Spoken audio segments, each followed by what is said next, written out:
अध्यक्षज्यू,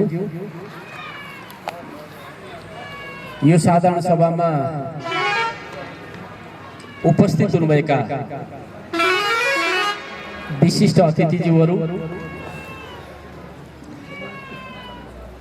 यो साधारण सभामा उपस्थित हुनुभएका सुपा देउराली मन्दिर संरक्षण समितिका सदस्य महानुभावहरू र सहभागी सम्पूर्ण दाजुभाइ तथा दिदीबहिनीहरू, आज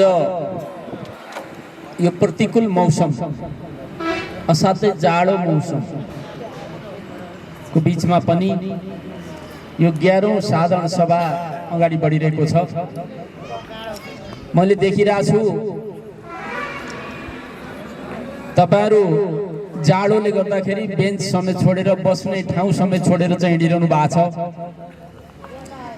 यहाँ हामी अतिथि दीर्घामा पनि अलिअलि टेन्टले छोपेको छ, तर पनि चिसो आइरहेछ, धेरै बेर बस्न चाहिँ गाह्रो भइरहेछ। त्यसैले हामीले यो साधारण सभा छिटो सम्पन्न गर्नुपर्ने छ। यो चिसोको बावजुद पनि तपाईहरु धैर्यता गरेर यो साधारण सभा सम्पन्न गर्ने अठोटका साथ बस्नु भएको छ। अब यो साधारण सभाले सामान्यतया दुईवटा काम गर्छ। एउटा काम चाहिँ नयाँ समिति निर्वाचन गर्ने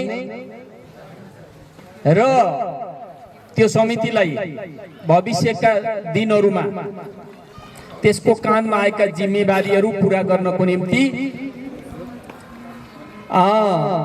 नयाँ समिति निर्वाचित गर्ने। दोस्रो काम के हुन्छ साधारण सभाको भन्दाखेरि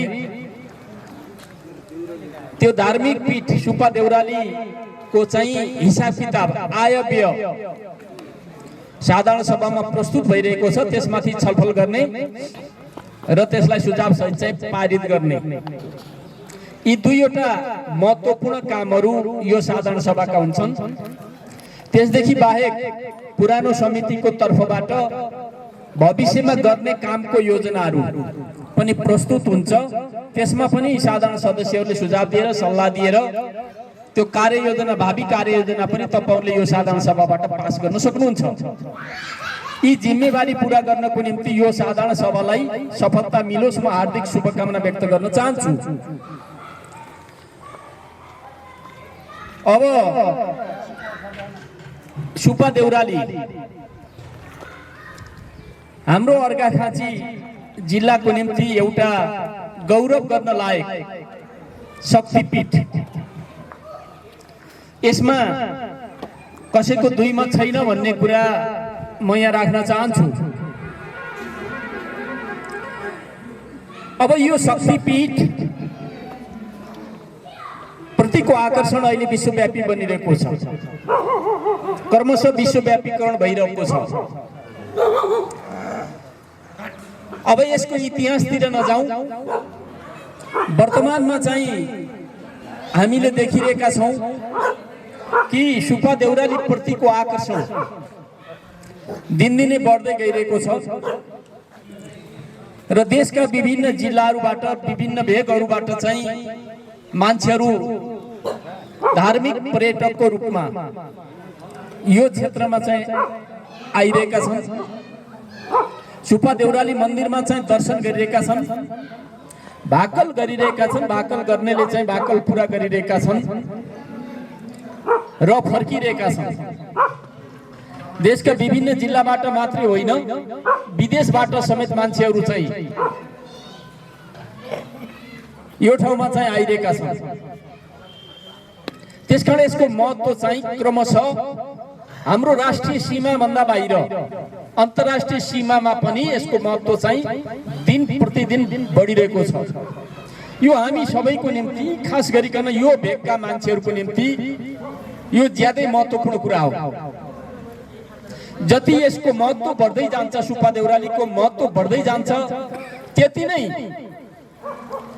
धेरै ठूलो संख्यामा मान्छेहरू यो ठाउँमा चाहिँ आउँछन्। अनि त्यसपछि 2-4 दिन बस्छन्, फर्केर जान्छन् र यसले यो क्षेत्रको विकासमा चाहिँ बल पुर्याउँछ। यो भेगमा बस्ने मान्छेको चाहिँ समृद्धिमा चाहिँ यसले बल पुर्याउँछ।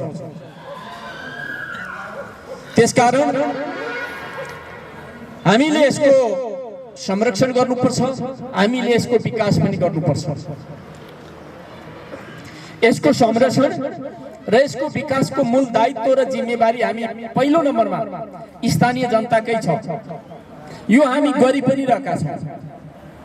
खास गरिकन खाँचीकोट र यो चाहिँ सीतापुरका स्थानीय जनताहरू सुब्बा देउराली प्रति आस्था र विश्वास प्रकट गर्ने महानुभावहरूले यो जिम्मेवारी वहन गर्दै आइरहनु भएको छ। अहिलेसम्म जुन जिम्मेवारी यहाँहरूले चाहिँ वहन गर्नुभयो, भर्खरै सम्मानित पनि हुनुभएको छ। सम्मानित हाम्रा आदरणीय महानुभावहरूप्रति मैले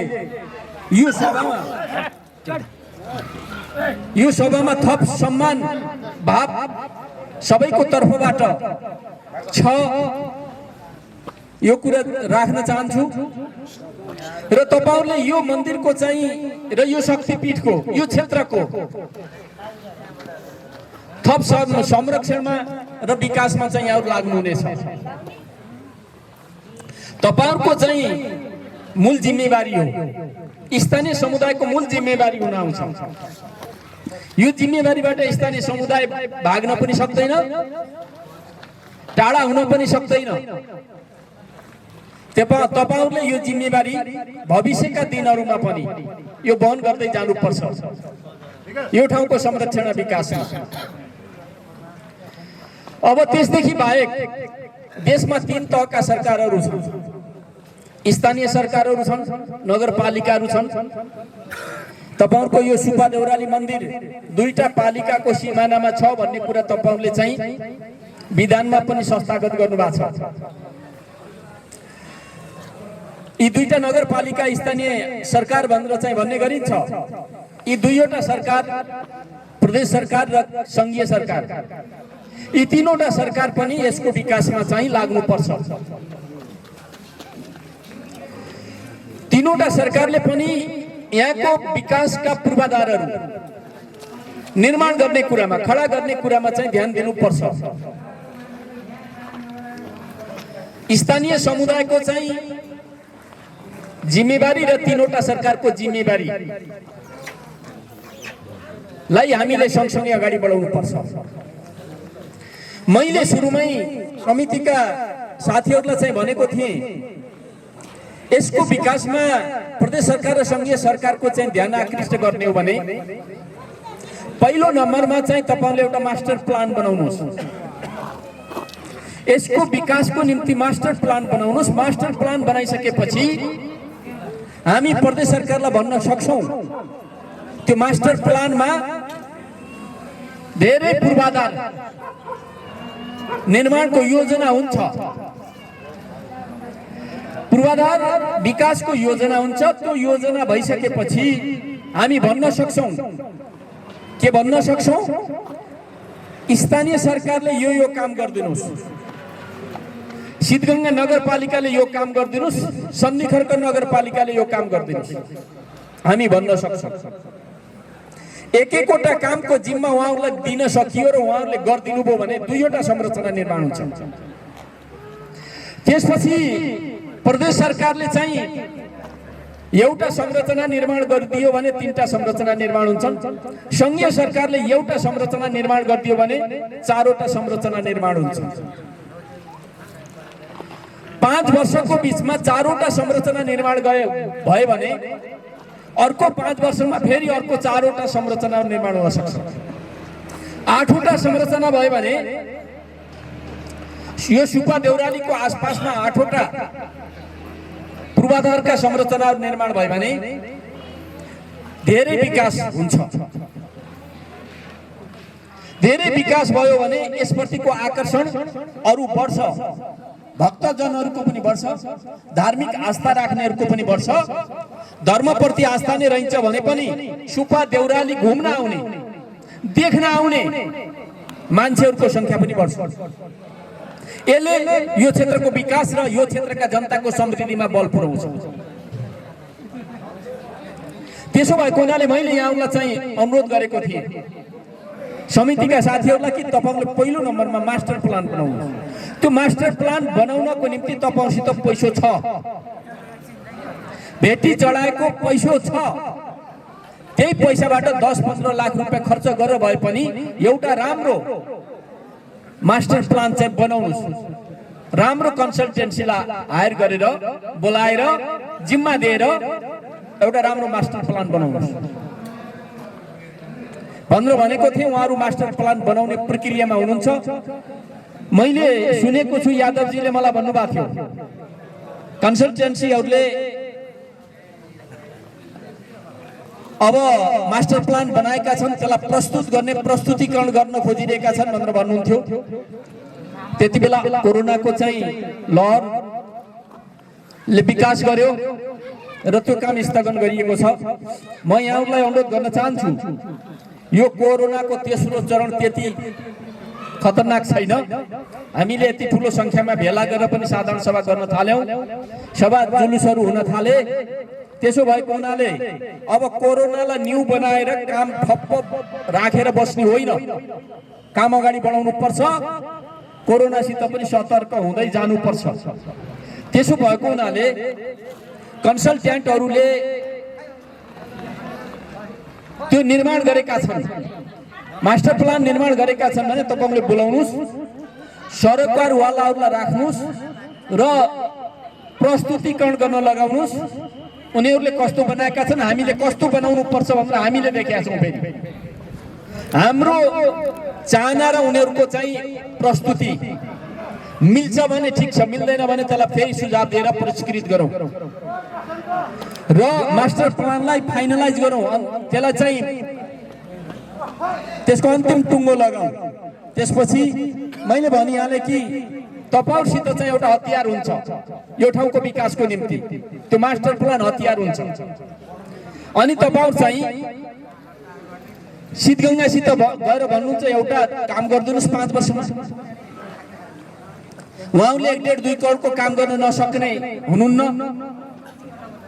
अनि सन्धि खर्कलाई भन्नुस् एउटा काम गर्नुस् 1.5 करोडको संरचना उहाँहरु बनाउन नसक्ने कुरै छैन।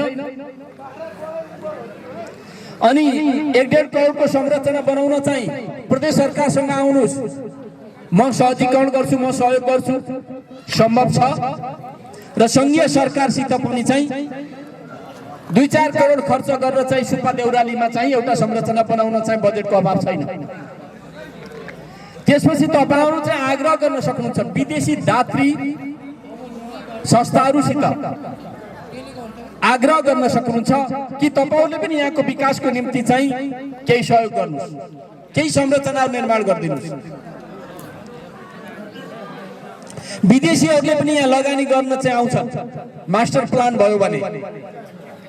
हामी 10-15 वर्ष भित्रमा चाहिँ सुप्पा देउरालीलाई अहिलेको सुप्पा देउराली भन्दा ज्यादै विकसित, ज्यादै सुन्दर, ज्यादै आकर्षक, ज्यादै मनमोहक एउटा गन्तव्यको रूपमा विकास गर्न सक्छौं। यो सम्भव छ। तर त्यसको निम्ति सबभन्दा पहिले मास्टर प्लान चाहिन्छ। कहाँ के बनाउने। मैले यो 4 वर्ष बित्यो प्रदेश सरकारको तर्फबाट सुप्पा देउरालीमा के बनाउने भन्ने कुरा टुङ्नै पाइनँ। किन टुङ्गो पाइन भनेर भन्नुहुन्छ भने ठाउँ साँघुरो छ, कन्जस्टेड छ, एउटा छेउमा मन्दिर बनेको छ, पार्किङको समस्या छ, मान्छे आवत जावत गर्न चाहिँ समस्या छ, सडक साँघुरो छ। यस्तो ठाउँमा अर्को के संरचना बनाउने, कहाँ बनाउने। संरचना बनाउनको निम्ति ठाउँ पनि देखिएन। त्यसकारण केही गर्न सकिएन। मास्टर प्लान यस कारणले बनाइन्छ कि त्यहाँ विज्ञहरू हुन्छन्, ती विज्ञहरूले चाहिँ सुप्पा देउरालीको चाहिँ एउटा क्षेत्र निर्धारण गर्छन्। पूर्व पूर्वमा कहाँसम्म जाने, पश्चिममा कहाँसम्म जाने, उत्तरमा कहाँसम्म जाने, दक्षिणमा कहाँसम्म जाने क्षेत्र निर्धारण गर्छन् र त्यो क्षेत्रभित्रको चाहिँ जग्गामा कहाँ के बनाउने उनीहरूले प्रस्ताव गर्छन्।